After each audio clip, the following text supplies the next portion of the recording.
We'll now turn to member questioning. We'll recognize each member for up to 5 minutes, and I'll start by recognizing myself. Well, I understand that the final architecture for Golden Dome remains under review. It would be helpful to hear from each of you how your organizations have contributed to the plans so far. And General Guillot, let's begin with you. Chairman, thank you.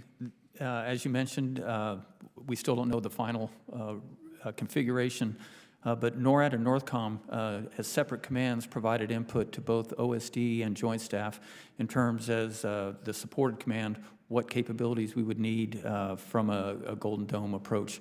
And what we provided, sir, were 3 separate layers. First is a domain awareness layer that detects all threats from seabed to space, to include the air and terrestrial layers in between, that are integrated to feed 2 defeat layers, the first being an ICBM defeat layer, which largely exists today with the GBIs that can defeat a North Korean threat, and then an air layer that would defeat cruise missiles and air threats.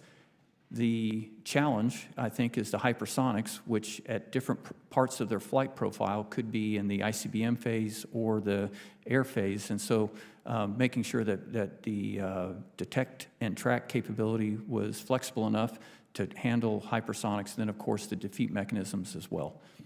Okay. General Collins. Thank you, Mr. Chairman. So the Missile Defense Agency, as you can imagine, we have been working on a national missile defense architecture for 42 years. And so we certainly have been a big part of playing, and as the IMD Tech Authority as well, we were a key part of the team supporting what it takes to put together an integrated missile defense system. And both what we have been doing, the analysis that we've conducted over many decades, and we're at the core of helping support and inform the department in putting together an architecture that's comprehensive, that covers all pieces and parts, and could be executable.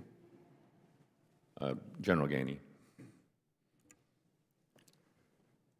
The Army I, as the Commander of Space and Missile Defense Command, has not personally been involved with the architecture build. I am more of the operational side when it comes to implementation.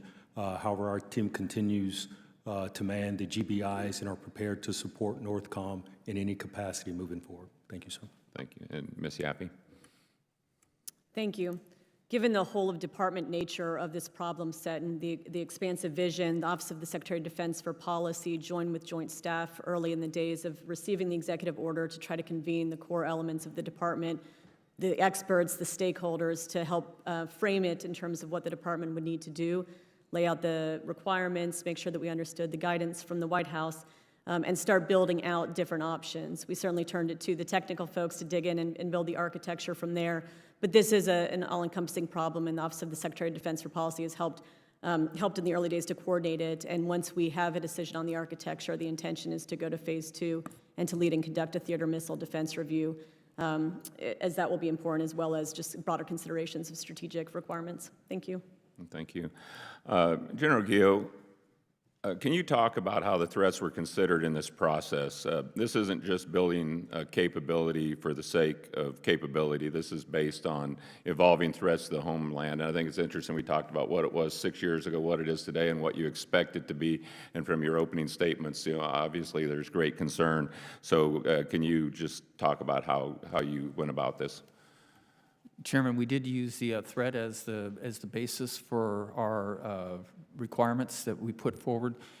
Certainly, starting with the ICBM threat that we see from North Korea and that we could potentially see from Iran should they decide to take their space launch vehicle and turn that into an ICBM.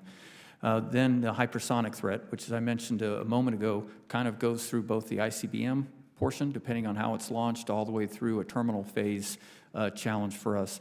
And then the air threat, which certainly over the last 6 years, as you mentioned, has increased as we look at both Russia and China and their doctrine, which says they will use cruise missiles to hit various points of critical infrastructure for us, and making sure that those were all tied together with a sensing grid that could feed, detect and track and feed the defeat mechanisms, and then ensure that we had the right command and control system where we could seamlessly go from one of the layers to another,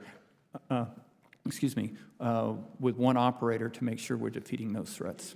Okay. My time has expired.